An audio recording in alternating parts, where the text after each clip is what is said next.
시청자 여러분, 어제 SBS 8시 뉴스 보셨습니까?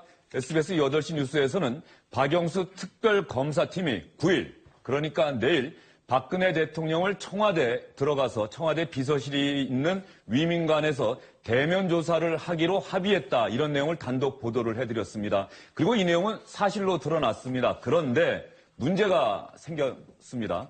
청와대에서 이런 얘기를 했습니다.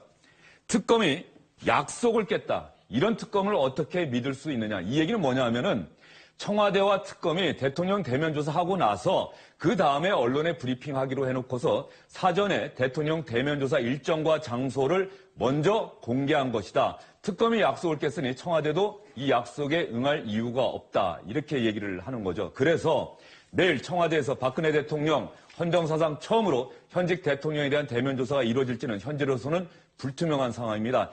청와대와 특검 사이의 공방, 힘겨루기, 이 내용 중점적으로 여러분께 전해드리겠습니다. 오늘도 스튜디오에는 김태현 변호사, SBS의 인광기, 이기성 선임기자 나오셨습니다. 어서 오십시오. 그리고 수요일마다 나오시는 분이시죠. 문학평론가 박철아 교수님 나오셨습니다. 어서 오십시오.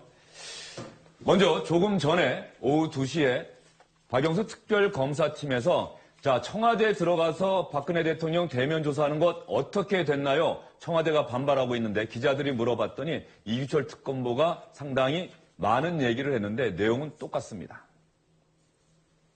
현 단계에서 특검에서 대통령 대면 조사와 관련해서는 일체 확인해줄 내용이 없습니다. 기본적인 방침은 변한 바가 없고요. 대면 조사와 관련해서 공개, 비공개 부분도 저희들이 일체 여기서 말씀드릴 사항이었기 때문에 왜 소환 조사를 비공개로 했는지 여부에 대해서도 지금은 드릴 말씀이 없습니다. 그렇게 민감한 사항인지 제가 국민의 입장에서 봤을 때도 그게 굉장히 의문스럽고 한데 조금이라도 좀 밝혀주실 수 없는지 궁금합니다. 예, 지금 말씀하신 내용 충분히 이해가 됩니다. 따라서 그 부분에 대해서는 저희들이 아까 말씀드린 것처럼 지금 못 드릴 사정이 있기 때문에 그런 것이고 추후 정리가 되는 대로 말씀드릴 상황이 될 때 제가 다 정리해서 말씀드리도록 하겠습니다. 좀 전에 속보가 나왔는데 청와대 측에서 내일 조사 준비를 마쳤지만 대면 조사를 취소한다. 그리고 특검 측에 대한 신뢰가 없다. 이런 이야기를 한 걸로 나왔는데 예, 그 부분에 대해서는 저희들이 입장을 정리해서 말씀드리도록 하겠습니다.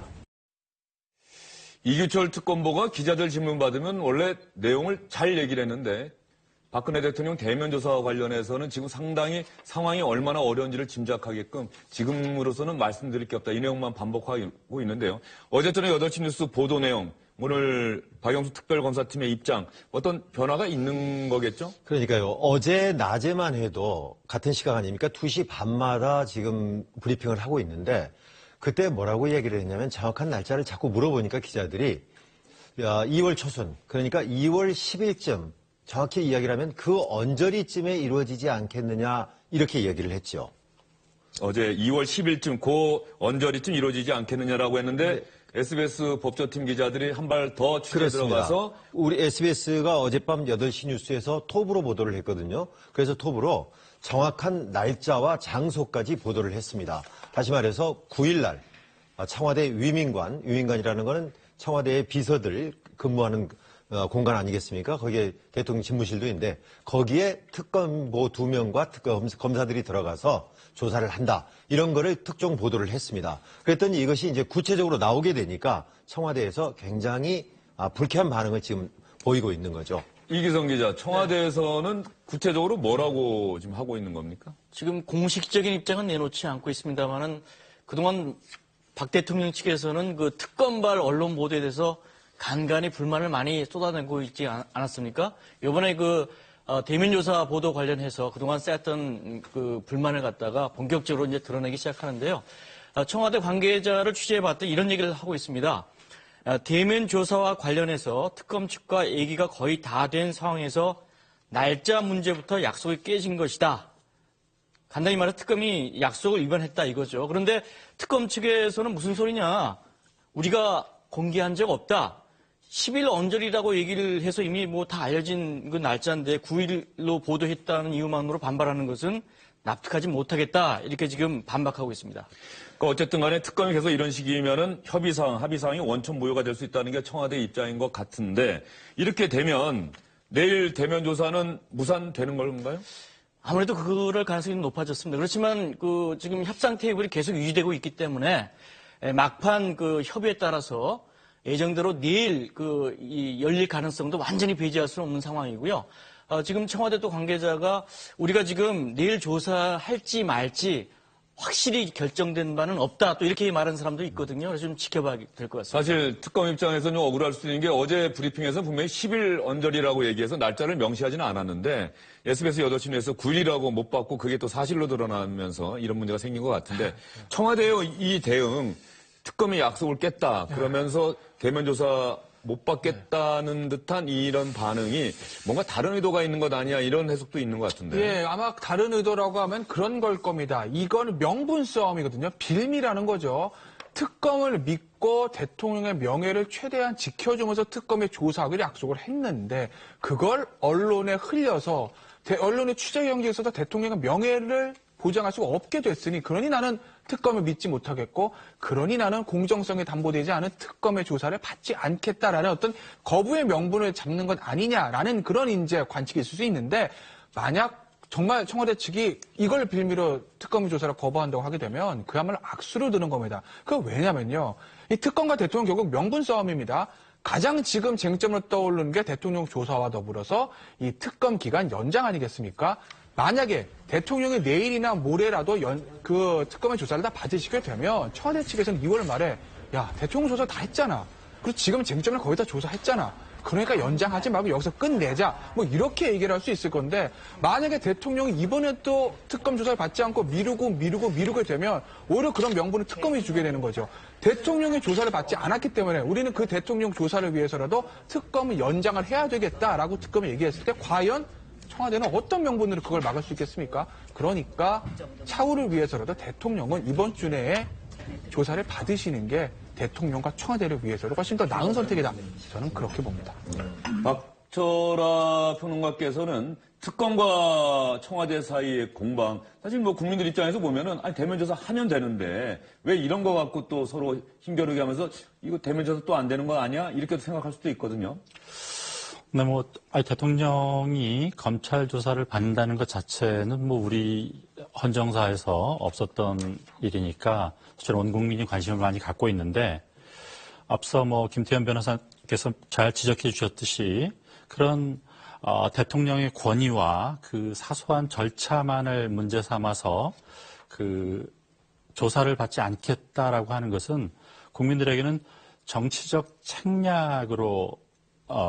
책략에 따른 꼼수라고 보일 가능성이 있습니다. 그래서 사실은 이 대통령은 오히려 말하자면 대통령이라 하더라도 법률에 의거해서 정확하게 조사에 협력을 해서 자신의 그 무고함을, 자신의 정당성을 오히려 해명하는 자리로 이용하는 것이 대통령의 직에 걸맞는 일이고 그래야 국민들도 최소한의 지지를 보여줄 수 있을 텐데 지금과 같은 모습이면 대통령에 대한 어떤 불신을 넘어서 우리 한국 사회를 지배하는 법률 자체에 대한 자라나는 청소년들에게 어떻게 법을 준수하고 성실한 시민으로 살아가라고 요구할 것이며 지금 당장 그렇지 않아도 많은 상처를 받고 있는 국민들에게는 또다시 그 상처를 헤집는 그런 일이 되지 않을까 참 안타까운 광경입니다. 네.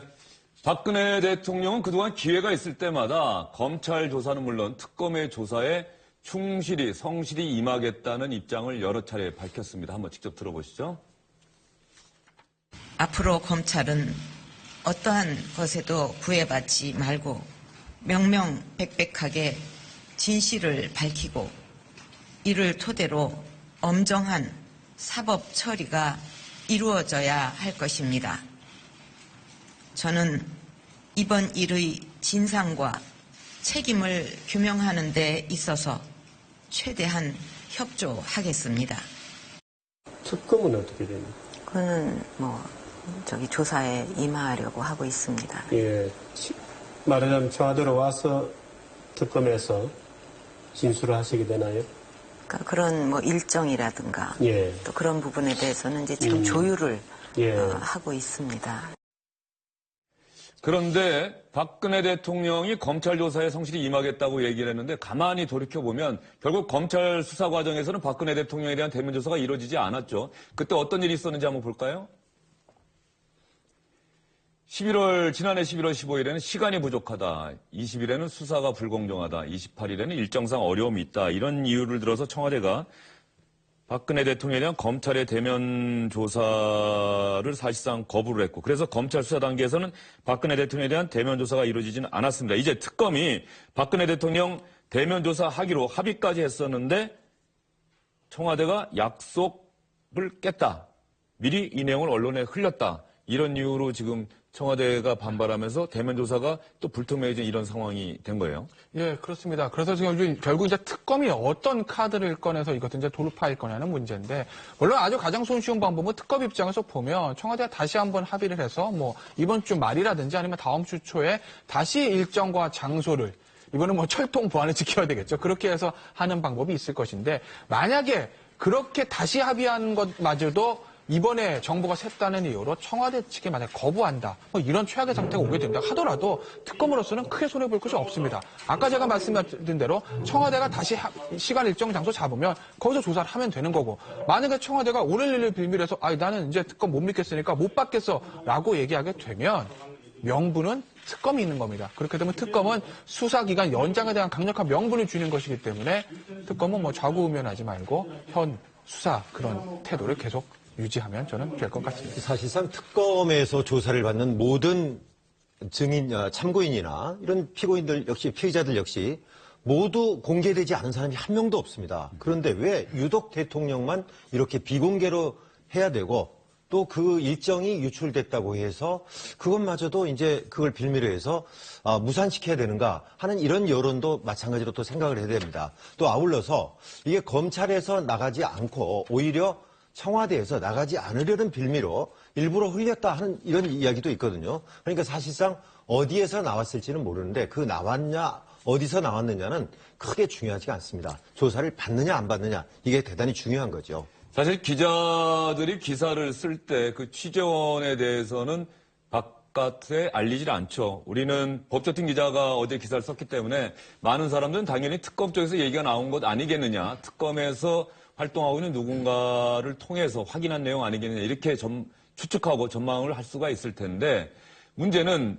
이 취재의 대상이 특검이 아니라 오히려 청와대 쪽 아니야, 이런 얘기도 좀 오늘 얘기를 많이 돌고 있어요. 그렇습니다. 그러니까 지금 사실은 알만한 곳은 양측 중에 분명히 한 군데일 겁니다. 뭐 중간층에서 알 리는 없고요. 어제도 분명히 이규철 특검보는 브리핑을 할 때 10일 그 언저리 아닐까 생각합니다라고 말할 때도 사실은 이미 다 알고 있었죠. 다만 말을 안 하고 그냥 그 언저리쯤으로 이야기를 했었는데, 자, 그러면 특검에서 유출을 꼭 됐겠느냐? 물론 됐을 가능성도 있습니다만은. 그런데 반대로 이야기를 하면은 청와대에서 어쨌든 대면 조사를 피하려고 하는 그런 것이 국민 여론 때문에 하긴 해야 되겠고, 그래서 하지 않는 방법으로는 이걸 흘려서, 야, 너네들 왜 이렇게 흘렸어? 나 못하겠어. 이렇게 할 수도 있다는 그런 얘기들이 많이 돌고 있어요. 사실 그래서 어제 기사를 썼던 우리 법조팀 기자를 통해서 한번 확인을 해서 한번 전해드릴까도 싶었는데, 기자가 그 내용을 밝힐 리가 없죠. 그렇습니다. 어디로부터 취재했는지. 네. 그런데 지금 얘기하신 것처럼 그 취재를 한 곳이 구체적으로 어딘지는 특검 아니면 청와대인데, 이게 만약에 결과적으로 나중에 청와대 쪽에서 이게 오히려 확인이 된 내용이다라고 한다면 상황이 조금은 달라지는 건 아니겠어요? 물론 그때가 언제가 될지는 불투명하겠지만.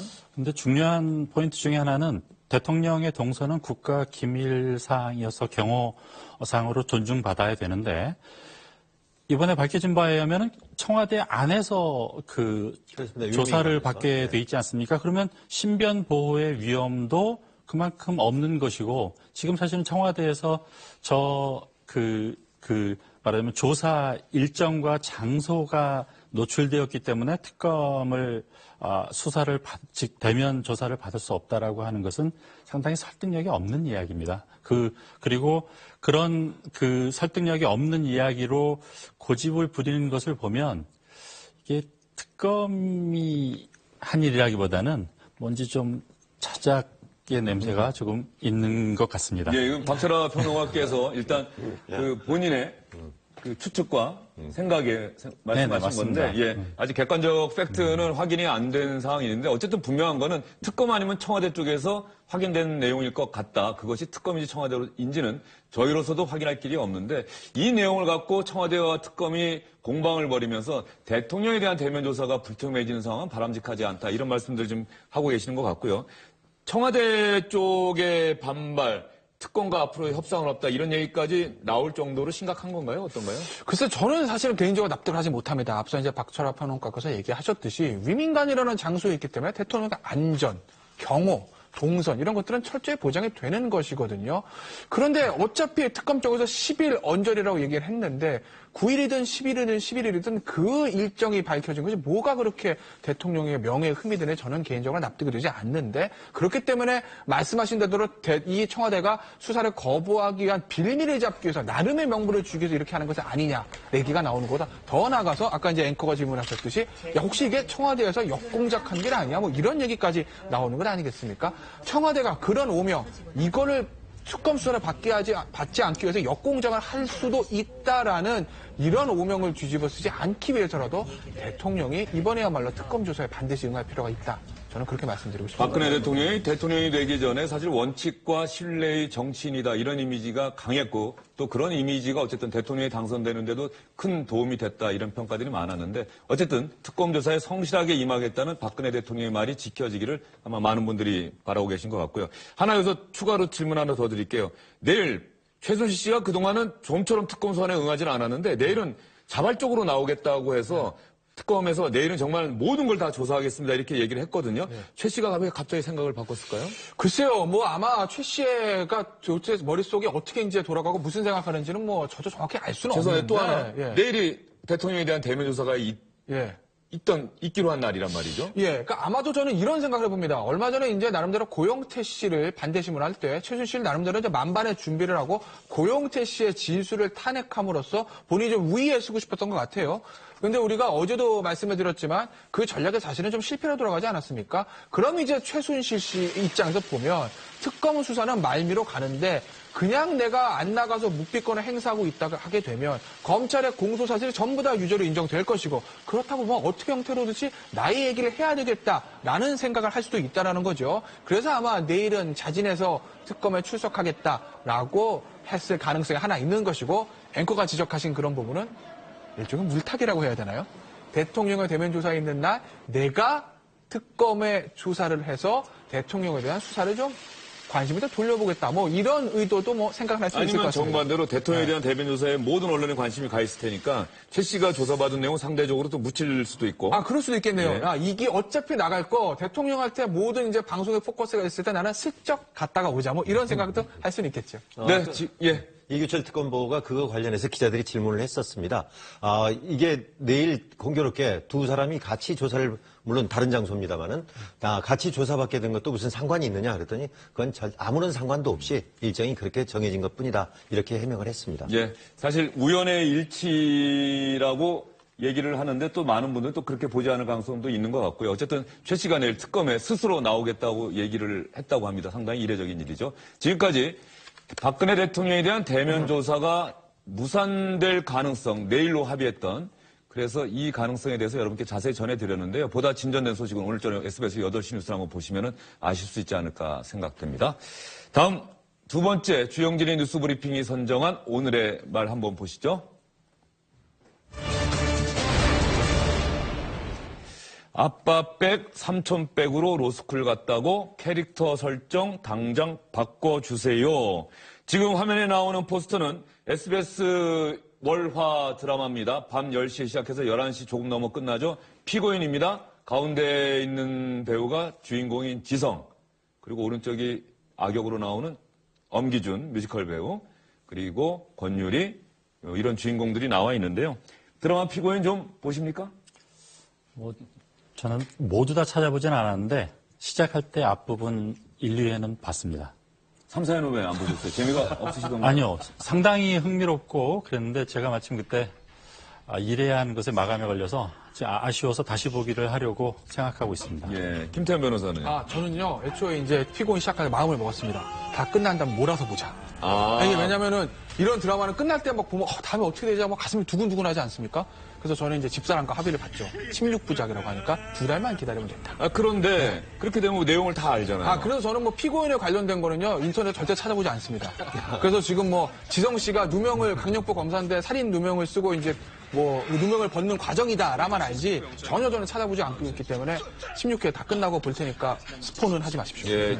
기억 상실증. 그런가요? 그거 가장 중요한 거 기억을 알아보는데요. 되찾아가는 과정이 예. 있는데 임광기 기자나 이기성 기자는 어떻습니까? 저 같은 경우는 드라마를 거의 보지를 않습니다. 그런데 하도 요즘 이제 사회 나가지 않았습니까? 근데 아주 첫 방부터 대단히 시청률이 높고 화제가 되면서 이게 같은 식사 자리나 이렇게 있다 보면은 굉장히 이야기를 많이 합니다. 그러다 보니까 자꾸 소외되거든요. 그래서 저도 이제부터 쫓아가서 봐야 될 거 그렇게 마음 먹고 있습니다. 이기성 기자는요? 저는 집사람이 재밌다고 해가지고 안 보면 대화가 또 안 되지 않습니까? 그래서 4회까지 보고 이번 주 제가 바빠가지고 2회를 좀 놓쳤습니다. 예. 이 피고인 전에 했던 낭만 닥터 김사부가 상당히 대사가 많은 사람들에게 깊은 감동을 줬는데 피고인은 그 내용 또 캐릭터들의 연기 이런 부분들이 상당히 많은 시청자들의 깊은 인상을 주고 있습니다. 여러분들도 한번 피고인 챙겨보시면 실망하지 않으실 것 같고요. 그런데 왜 조금 전에 나온 것처럼 캐릭터 바꿔달라 이런 얘기가 나온 거죠? 우리 김태현 변호사가 안 맞다 하니까 뭐 스포일러가 되기 때문에 자세한 얘기는 하기 힘들고요. 자세하게 얘기를 해주세요. 예. 1월 23일 날 시작한 16부작. 예. 그래서 지금 6회까지 이제 어제 6회 끝났는데요. 월화 드라마로서는 최고 시청률을 기록하고 있는데 거기 지성 씨가 이제 유명 탈주죠. 지성 씨가 이제 아주 유명한 최고의 강력부 검사로 나오는데 어느 날 갑자기 자기 아내하고 딸을 살인했다는 누명을 뒤집어 쓰고 사형수가 돼서 감방에 갑니다. 그런데 또 엎친 데 덮친 격으로 이 기억상실증이 또 걸려요. 그래서 그 모든 역경을 뚫고 자신을 갖다 모함한 사람들에 대해 복수에 이제 칼끝을 하는 그런 건데 거기에 보면은 이게 이제 문제가 된 인물이 하나 나옵니다. 여민경 검사라고 이 사람이 누구냐면은 그 지성 주인공을 변호하는 국선 변호인의 법대 동기입니다. 법대 동기인데 캐릭터 설정을 어떻게 했냐면은 아빠 백으로 로스쿨 가고 삼촌 백으로 로펌 가서 경력을 쌓은 낙하산 변호사다. 이게 이제 문제가 돼가지고 드라마 소개란에 아예 그렇게 그렇죠. 소개가 홈페이지 돼 안에 있군요. 이렇게 그렇게 돼 있습니다. 예. 조금 전에 법대라고 얘기하셨는데 로스쿨 출신이라는 얘기고 또 하나는 박정우 검사가 쓰던 사무실에서 바로 그 후임 검사로 온 검사입니다. 드라마 내용을 보면. 그러면 드라마 안에서 이 여민경 검사가 박정우 검사의 국선 변호를 맡은 친구와 주고받는 내용 대화 중에도 이 아빠백 삼촌백이라는 내용이 나와요. 한번 들어보시죠. 여기 그렇게 구하기가 힘드네. 내가 줬다고 하면 절대 안 돼. 절대 말 안 해. 이 사건에 왜 그렇게 관심이 많은 거야? 먹고 살려 그래, 먹고 살려고. 야, 이것마저 잘리면 국선도 못하게 생겼는데 내가 너처럼 아빠 백이 있니? 삼촌 백이 있니? 너 서운해? 깜빡했어. 까맣게 잊어놓고. 내가 친구 하나는 참 잘 뒀지. 고마워. 바로 이런 대사, 그런 캐릭터 소개 때문에 임광 기자. 네. 그래서 문제가 있다라고 하는 입장을 내놓은 곳이 있다고요? 네, 그러니까 로스쿨 출신 변호인들하고 또 이제 전에 사시 출신들 변호인들 이렇게 크게 보면 둘로 갈리거든요. 그래서 로스쿨 출신 변호인들이 모여 있는 데가 한국법조인 협회입니다. 그리고 또 사시 출신들이 모여 있는 데가 대한법조인 협회고요. 하고 이름 구별하기도 쉽지 않네요. 네, 그러니까 이제 한국 쪽에서, 한국이라는 건 로스쿨 쪽입니다. 로스쿨 쪽에서 이거 보니까 우리 로스쿨 출신들을 굉장히 안 좋게 보고 있다. 그래서 우리 SBS에다 공문을 보냈습니다. 이거 캐릭터 설정에 이거 문제가 있으니까 설정과 묘사에 대해서 좀 시정을 촉구를 하는, 아까 우리 이기성 기자가 이야기했듯이 그런 소개라든가 이런 것들이 로스쿨 출신 변호인들에 대해서 대단히 부정적이다. 그래서 로스쿨 재학생들이라든가 또는 거기 출신들의 변호사들의 명예를 심각하게 훼손하고 있다. 이렇게 해서 이야기를 했고요. 이에 대해서 또 대한법조인협회는 야, 이거 뭐냐. 성명을 냈어요. 그래서 캐릭터 설정이 제작진의 일방적인 생각만은 아니지 않느냐. 이 사회에서 그런 것들이 좀 많이 있기 때문에 그런 거 아니냐라고 이야기를 했습니다. 그래서 우리 SBS 입장은 사실은 또 이 드라마가 우리 자체 제작이 아니고 외주 제작입니다. 물론 우리 방송을 통해서 나가지만. 그래서 일단은 우리 쪽 입장을 제가 한번 우리 변호사에게 물어봤더니 우리로서는 작가의 창작의 자유 아니겠느냐. 그리고 다양한 캐릭터의 설정들이 꼭 변호인들만 있는 게 아니라 다양한 직군들에 대해서 있는데 그게 부정적인 것이 있을 수도 있고 또 긍정적인 것이 있을 수도 있고요. 그래서 작가의 창작의 영역에까지 우리가 관여할 수 없다.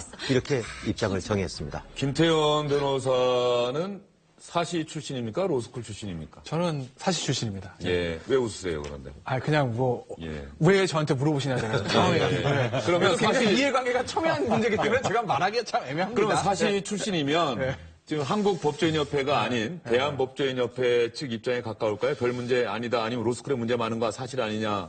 저는 이제 기본적으로, 저는 사시 출신이긴 하지만 대한법조인협회 속해지는 않고 그냥 원래 있는 대한변호사협회 당연 소속인데, 글쎄 이제 이건 일종의 드라마거든요. 드라마의 작가의 어떤 창작의 자유가 있는 것이기 때문에 굳이 그것에 대해서 먼저 발끈하고 무슨 성명하고 회사에다가 방송국에 공문을 보낼 필요까지 있을까라는 생각이 저는 드는 것이고, 사실 대부분의 로스쿨 출신 변호사들 열심히 일하고 훌륭한 분들도 많은 건 저도 알고 있습니다. 근데 다만 얼마든지 언론 보도 같은 것을 보면 로스쿨 입학 과정이라든지 그 다음에 변호사 시험을 통과한 다음에 그리고 로스쿨이 로펌이라든지 이렇게 취직하는 경우에 사시 때는 없었던 여러 가지 문제점이 발견되고 있다는 것은 이미 보도가 된 것 아니겠습니까?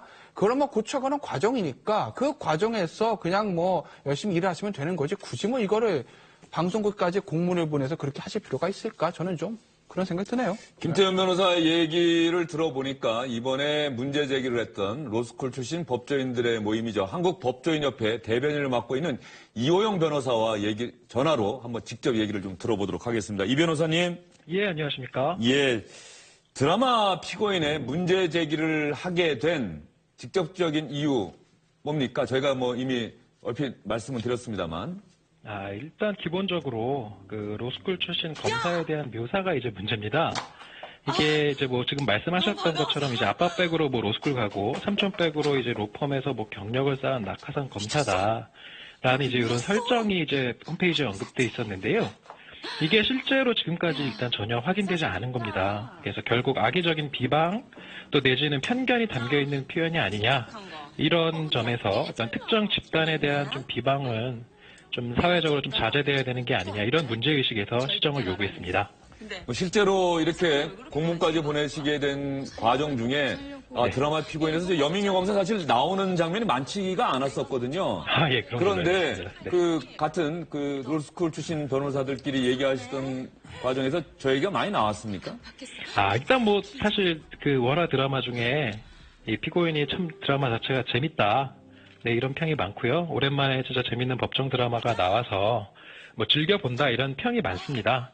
근데 이제 앞서 말씀드린 것처럼 이게 굳이 그게 전개와 아무런 상관도 없이 아빠 백으로 로스쿨 갔다 이런 인물 설정이 굳이 왜 나왔나 하는 좀 의문이 있고요.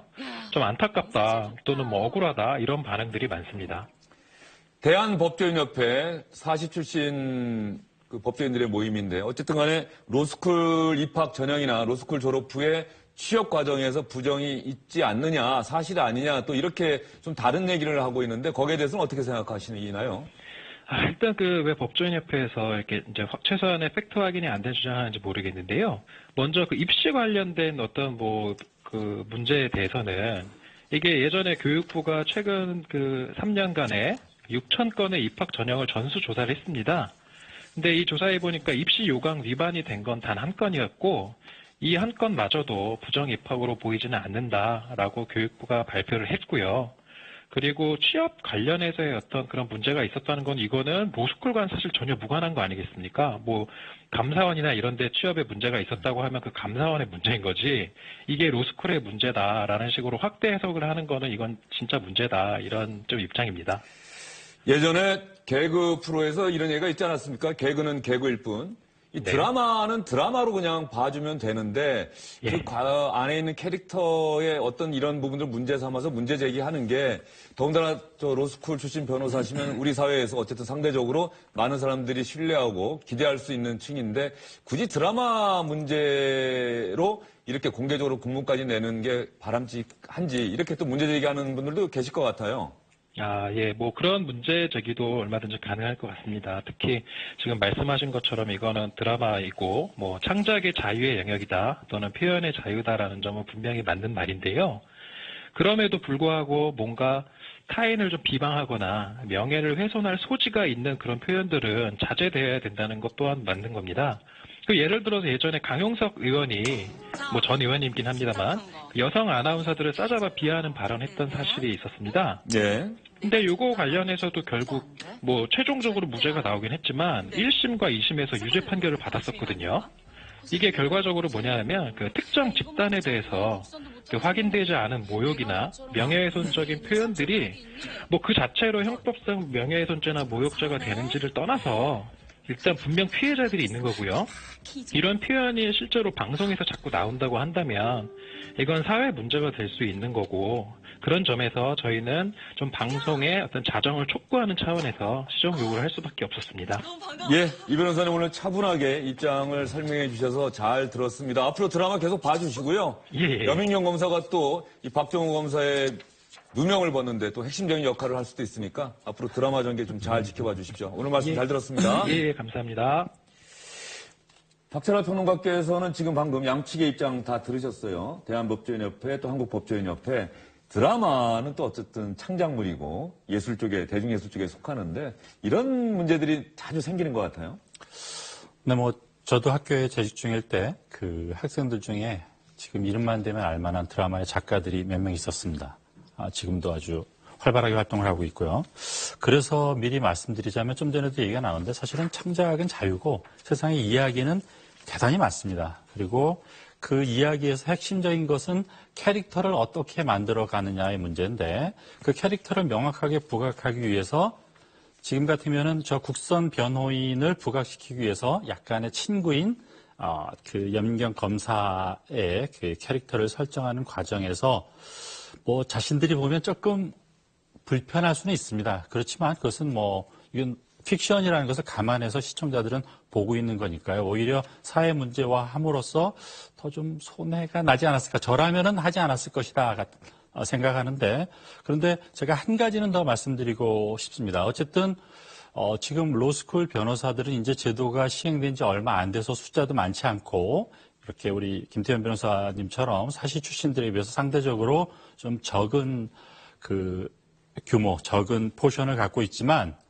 그래도 어쨌든 사회에서 존경받는 직군에 해당이 됩니다. 저도 대학 교수로 재직할 때 방송에서 참 대학 교수에 대한 묘사는 어쩜 저렇게 하나같이 악인일까 많이 봤거든요.